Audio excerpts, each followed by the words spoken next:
What a privilege to be with you guys. I've got 1,800 seconds to try to get along a message here, so we'll just jump in. There are only two views among us. The one is that everything's the result of a cosmic accident, or we're the result of a deliberate design, and that implies a designer.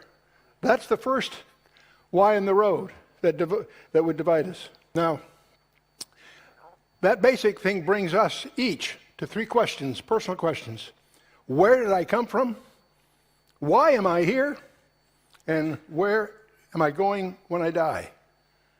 Those issues face every one of us. Now, most of you that know me from our broadcasts or whatever know that our entire ministry, the last 5 decades, have been based on two discoveries. And my telling you is not enough. You have to discover this for yourself. The first is that we have 66 books, hopefully sitting in your lap, that were written by over 40 guys who didn't even know each other over a period of almost 2,000 years. The discovery is, in two parts, we have in our possession an integrated message system. Even though it was written in 66 books by over 40 guys over almost 2,000 years, we now discover that every detail, every number, every place name is there by deliberate design. And that's something you have to discover for yourself. But when you do, it'll change your entire perspective, because you'll stumble to a second discovery deriving from that one, that the origin of that message system had to come from outside our time domain, because it writes history before it happens with a precision that's staggering. And those discoveries are something you need to discover for yourself. And I don't mean just thematically. Every number, every letter in both the Old and New Testament is there in the original, is there by deliberate design. Now, we made reference here to Psalm 19. C.S. Lewis says the greatest psalm in the Psalms and one of the greatest lyrics in the world. Let's take a close look at the first few verses of Psalm 19. The heavens declare the glory of God, and the firmament showeth his handiwork.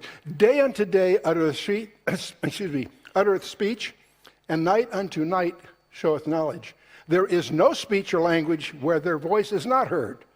Their line is gone out throughout all the earth, and their words to the end of the world. That may be familiar to you, but let's examine it. You'll discover every line talks about the information sciences.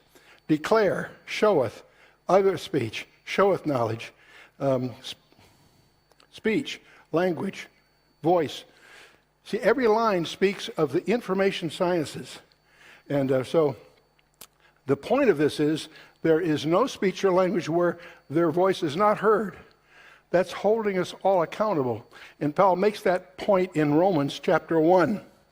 The invisible things of him from the creation of the world are clearly seen, but being understood by the things that are made, even his eternal power and Godhead, so that they are without excuse.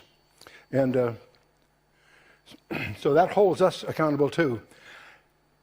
The following terms, I want to show you a series of opposites. We have disorder and order, noise and signal. Engineers like to improve the signal to noise ratio. Cacophony and music, chaos and cosmos, randomness or design. Those are opposites. We need to understand that. Those on the left are all expressions of a term that mathematically we call entropy. Think of entropy as randomness, and you'd be shocked at how many brilliant mathematicians, including Stephen Hawking, don't follow this correctly. Entropy is equivalent to randomness. The opposite of that is information. Each one on the left is the opposite of the ones on the right. And you need to understand those are opposites. In fact, as time goes on, things will drift to the left. You clean up your garage or your locker in school. After a few weeks, it's back the way it was. Things tend towards randomness, towards entropy. And I want to develop that a little as we go. Randomness and entropy, most of us have been trained in deterministic mathematics. But there's a whole other field of mathematics, stochastic, where there's random variables involved. It's a different process. In fact, random numbers are almost impossible to find. What you technically find when you need them are what called pseudo-random numbers that are almost random. Getting a true random number is a real challenge. In fact, the granddaddy of think tanks, the Rand Corporation, back in 1955, had a milestone book, which they published, called 1 Million Random Digits and 100,000. That book, if I had it sitting here, I don't carry it because it's big and heavy, but the point is, that book, if you look at it, you think it's a put-on, a joke. You open it up, and it's full of random numbers. And to the layman, you sort of laugh. That's pretty silly. No, it was a breakthrough in science because the Rand Corporation had access to the most powerful computers available at that time. And the idea, that's not as trivial as it sounds. What is the defining characteristic of that book? The total absence of design. They used supercomputers to explore that thoroughly so there was no symmetry, no predictability, no patterns of any kind, no predictability.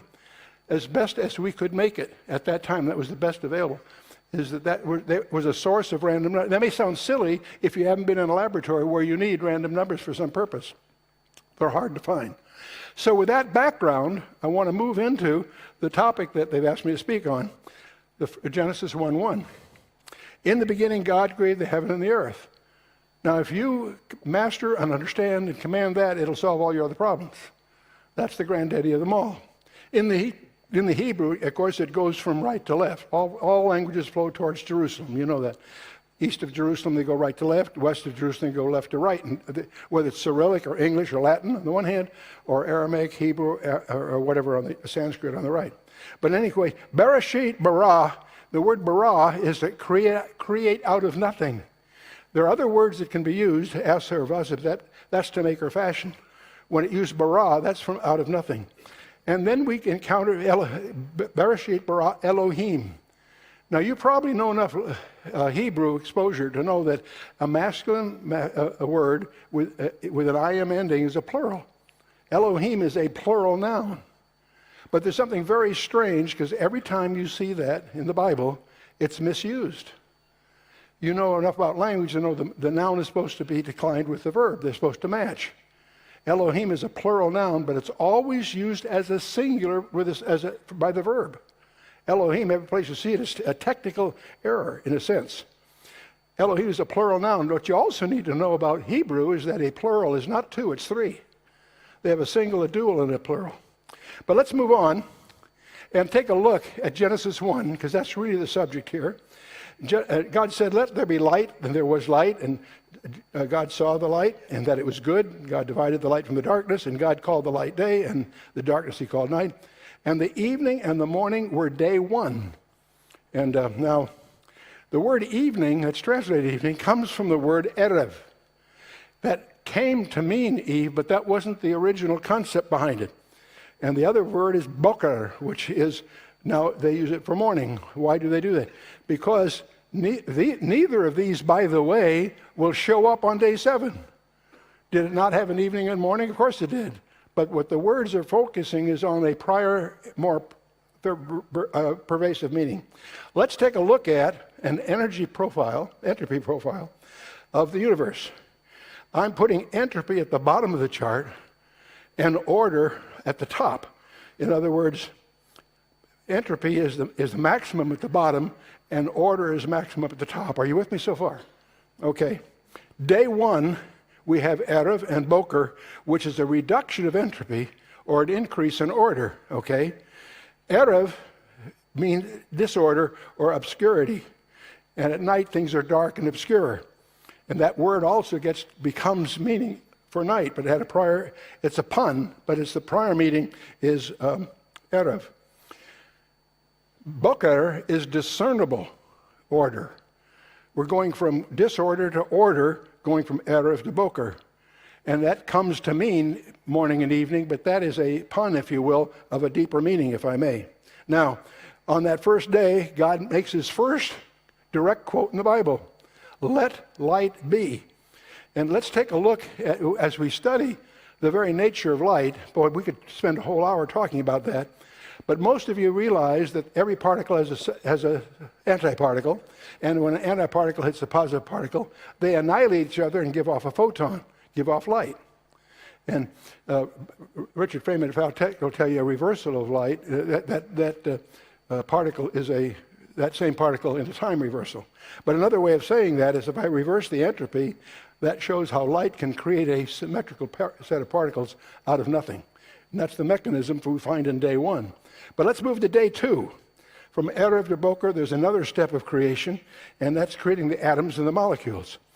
Let's talk about an atom, because this is a grasp you really need to get. We've all in school made little diagrams, and I'll use a hydrogen one of the simple ones. We have a nucleus and an electron going around it. This is not the scale, but I'm going to try to communicate the scale to you if I can. We know that the atom is about 10 to the minus 8 centimeters in size. The nucleus is about 10 to the minus 13. The numbers aren't important, but the ratio is. What we're saying here is that it takes 100,000 that distance to make the orbit of the electron. 100,000. The ratio between the two is 10 to the fifth, 100,000.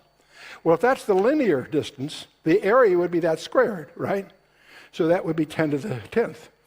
The volume would be that number cubed. You with me so far? How many follow that? Okay, good, great. It's neat talking to men. Women usually aren't with me here. Okay. So that's the 10 to the 15th number is a staggering number. And I remember I was on a board with Dr. Teller, and they were using a 10 to the 15th number, and I said, wow, that's more than there are seconds in 30 million years. And they looked at me shocked. They use those numbers, but they didn't have a personal grasp of what they mean. See, 10 to the 15th is the same ratio as 1 second has to 30 million years. See, when I say it that way, you get a feeling for what 10 to the 15th is. If I say this podium is solid, and you'd say, no, Chuck, there's nothing here, you're more right than I am by a ratio of 1 second to 30 million years. This is an electrical simulation. It feels solid because the molecules of my hand are colliding with the molecules of the... So it feels solid. That's an electrical illusion. It's a virtual thing. We're going to get into that, believe it or not. So passion seatbelts. We're learning the properties. Space is not empty. It has permittivity. It has permeability. As any radio ham will tell you, it has intrinsic impedance. When you tune an antenna for transmission, you're trying to match the impedance to the impedance of space. Velocity of light, of course, has been slowing down. That's a whole other story. But the zero-point energy, most physicists will tell you that's just a mathematical concept. No, there's a surprise coming. They've now discovered that the zero-point energy is measurable, it's staggering, and it's revising our whole perception of subatomic particles. So that it happens as you get into that and really understand the fabric space. The arguments fall into our lap as creationists, by the way, and I won't go into all the details there. I'll just highlight that you be aware of this as you hear talked about. If the temperature of an empty container is lowered to absolute zero, there remains a residual amount of thermal energy that cannot by any means be removed. It's called the zero-point energy. A vacuum is now known to be a vast reservoir of seething energy of which particles being formed and annihilated constantly. Why does the electron in an atom not radiate itself out and collapse? Why doesn't that happen? Because it's made up by the zero-point energy replaces it. And that's why they continue. That's exactly what Paul tells you in 1 Colossians 1, by the way. But we'll move on here. Let's go to day, we're just getting warmed up. We're going to day 3 already. And there we have the land and the oceans and so forth. Just take one thing off the earth, take a leaf off a tree, and you discover it's more complicated than most of us can possibly understand. In fact, not only that leaf itself, but its place in the cycle. The plants give off the oxygen and the sugar, and the animals need that, and they give off the CO2, which the plants need. And this whole model is in balance. That not only means it was created, it means it's being maintained. They always say 1% change in the ozone is going to bring cosmic disaster. You've heard that from your greenies, right? Well, if that's true, who balanced it so delicately in the first place? See, that argument that it's rare is an argument for creation, not the accident of design. But we'll move on. Let's go to day 4, Erev and Boker. We come to what we call our solar system. Bear with me on this model, because I think this is one of the things you'll want to take away in your notes. Robert Burnham publishes a Celestial Almanac, and in that he has a chapter that's too provocative to pass. He takes advantage of a coincidence. The number of inches in a statute mile is 63,360. Okay. It turns out, the basic unit in astronomy is the distance from the Earth to the sun. That's called an astronomical unit. It happens, the number of inches of a statute mile is roughly about 63,300. The number of astronomical units in a light year is roughly the same number to a 0.1% difference. So that's a convenient way to make a model. If we're going to make a model here of the universe, we can use that ratio and carry it out. In Burnham's model, 1 inch represents the distance of the sun to the Earth. 1 mile represents a light year. You with me so far? Okay. Well, the sun is about 9/1000th of an inch. Let's call it 100th of an inch. Okay. So it's about the size of a period on a sentence on your paper. On your piece of paper, you have a period there. That's about, I'm going to suggest that's probably about 100th of an inch. You with me? That's the size of our sun in this model. All planets will turn out to be lying within a 1 meter circle. The Earth will be 1 inch away from the sun by definition. Mercury and Venus, 4/10 or 7/10 radius. Mars about 1.6 inches. Jupiter about 5 inches. Saturn about 9.5. Uranus about 19.2. Neptune 30.0. Pluto 39.5 inches. In other words, if we're building this model, we have a period, the center at the sun, and the entire model would be within a radius of 1 meter. Are we together so far? So far we're doing it. We can sort of visualize that. That's important. Well, the nearest star is Alpha Centauri, 4.5 light years away. Okay, so we need a speck. It's about the same size as our sun, so it's a speck about the size of a period that we've got to not only place 4.5 miles away in our model, okay? That's 2 specks of dust, 4.5 miles apart. How much influence would gravity have? Two specks of dust, 4.5 miles away, when you're supposed to square the distance between them.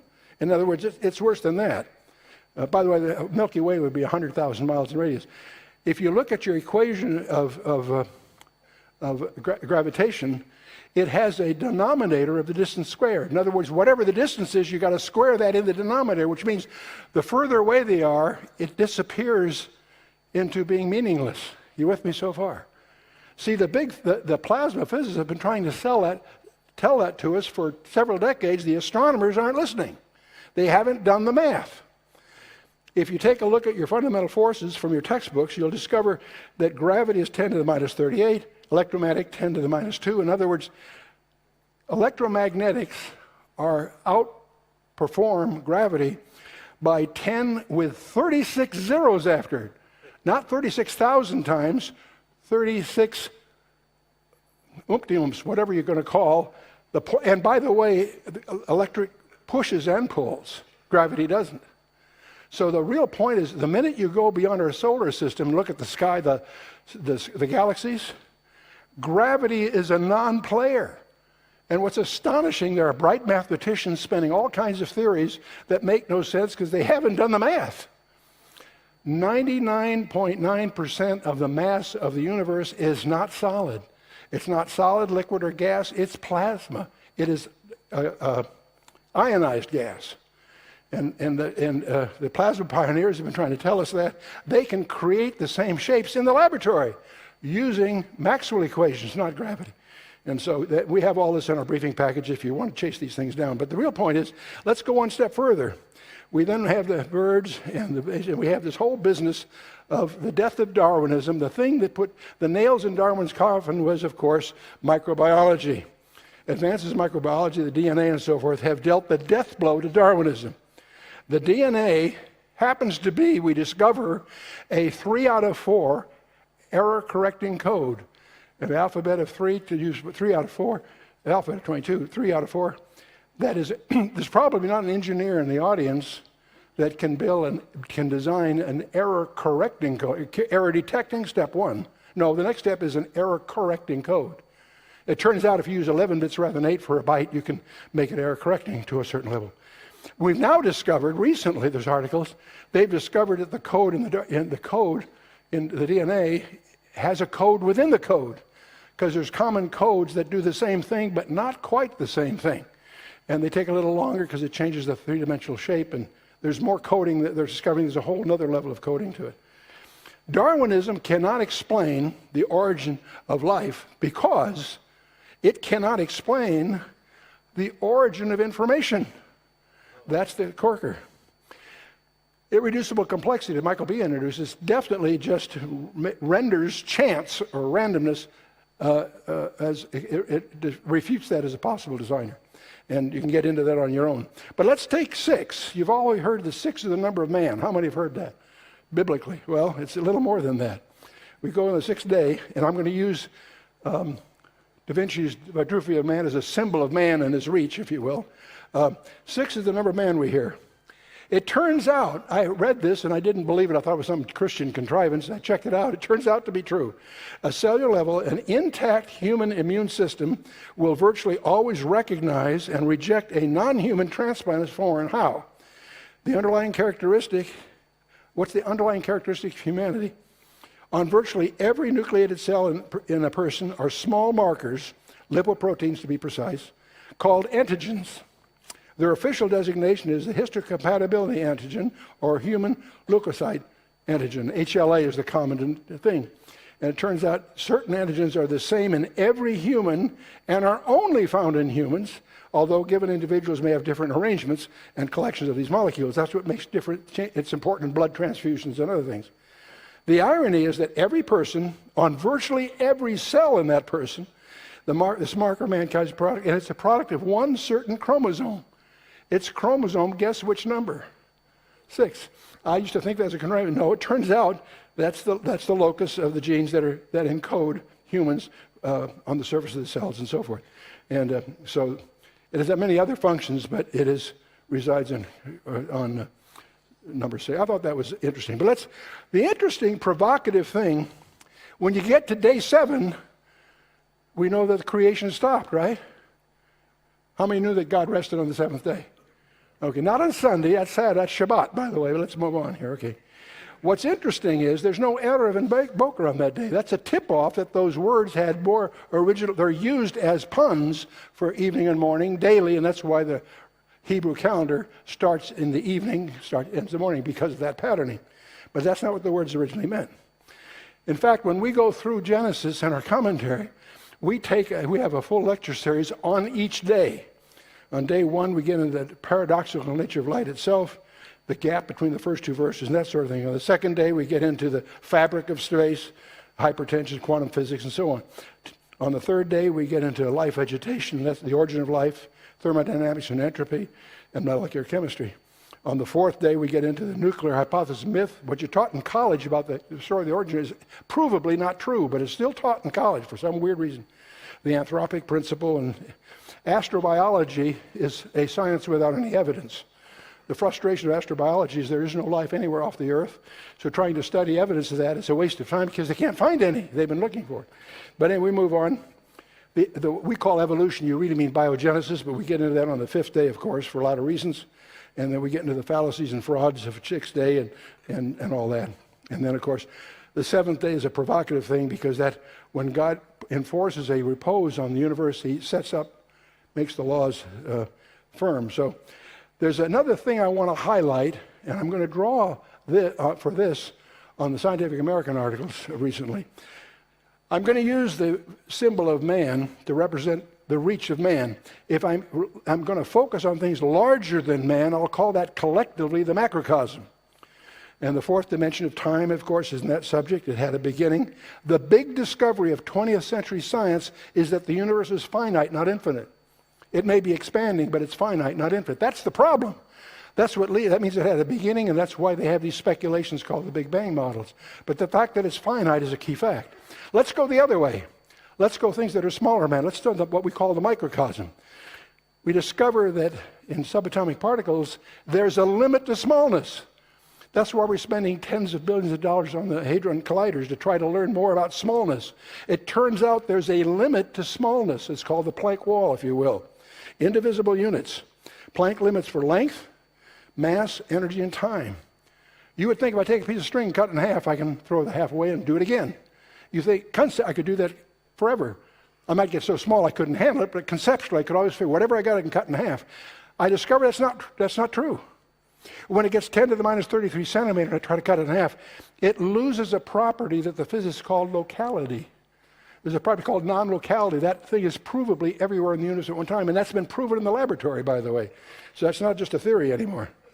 And we now don't think of 3 or 4 dimensions. We know we live in at least 10.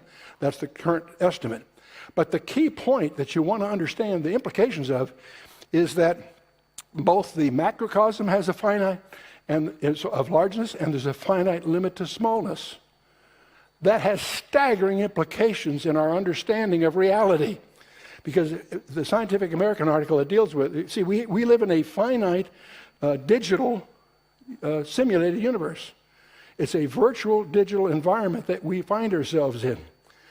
Now, this is not my conclusion. This is the words of Scientific American, June of 2005, where they conclude that our universe is but a shadow of a larger reality. That's their words, not mine. And when I first read that, it blew me away, because that's exactly what the Bible has been saying all along. In John 1, Hebrews 1, on and on. That larger reality, our reality is in a larger context. For lack of another term, I'll call it the metacosm. That's the domain of the angels. That's the domain, apparently, of the UFOs. There's a region that is a transfer function in and out of our finite simulation that we call our physical reality. This is all provable. This isn't theoretical. This is provable stuff. We think of 3 dimensions. We've been taught Euclidean geometry, 3 dimensions. But the most important lecture in mathematics ever given was June 10th of 1854, when George Riemann disclosed metric tensors. It took 60 years for them to find practical use, and that's what Einstein used for his theory of relativity when he recognized that we live in not 3 but 4 dimensions. And so, then in Ephesians chapter 3, Paul tells us that, by the way, if you're watching for it. Ephesians 3:17, that Christ may dwell in your hearts by faith, that Christ may dwell in your hearts by faith, that ye, being rooted and grounded in love, may be able to comprehend with all saints what is that breadth, length, and depth, and height, to know the love of Christ which passes knowledge, that ye might be filled with all the fullness of God. The point is breadth, length, depth, and height. Anyway, 4 dimensions. Back in the 12th century, a Hebrew sage by the name of Nachmanides, by studying Genesis, concluded the universe has 10 dimensions. We can only know about 4 of them. His writings in his commentary on Genesis. The particle physics in the 20th century have now concluded that we live in about 10 dimensions. That's a current estimate. 4 are directly measurable, 3 in time. 6 of them are curled in less than 10 to the minus 30 centimeters, too small light, so we can only infer them indirectly. In other words, we've spent millions of dollars on atomic accelerators to learn what Nachmanides learned from studying the text of Genesis. And you think I'm kidding, I'm not, I'm quite serious. So most of what we know about the creation is post-curse, because we all know about Genesis 3. History as we know it started after that curse. We had the flood of Noah, among other things, that have increased the entropy, decreased the order, if you will. Now, entropy is called the bondage of decay in Romans 8:21, and there are many of us that believe it was introduced as part of the curse. The universe was fractured, separated from 4 to 6 dimensions is one speculation. And at that curse, we have the physical universe, which we can directly access, but the other 6 dimensions are not accessible to us now. And we call that the spiritual universe, or I would call it the metacosm, if you will. Genesis 3, the shining one, the forbidden fruit, you all know the story, the doubt and then the denial that Satan created that resulted in God's declaration of war, in which the seed of the woman and the seed of the serpent are the 2 contestants, if you will, in a sense. And the seed of the woman being a title of Christ, and the seed of the serpent is one who is yet to make his appearance in our history shortly. You are both the pawns and the prize in that warfare. And that's why we're here together on this thing. Why right now? I'm going to put something on the screen which, if you accept, you flunk the course. I want you to challenge. I'm putting it up on sincerely, but I want you to challenge it. I believe that you and I are being plunged into a period of time about which the Bible says more than it does about any other period of time in history, including the time that Jesus walked the shores of Galilee. And so, now, the more you know about the classic biblical scenario and the pending turmoil amidst the current geopolitical tensions every day that are increasing, the more you will recognize that we are indeed plunging into what's called, in the Scripture, the end times. You can prove it. And the encroaching darkness is making all of us increasingly politically incorrect. To be a biblical Christian is going to be increasingly a life-threatening posture you're going to have. And as J. Vernon McGee and others predicted, the attack against the biblical Christian will come from the denominational churches.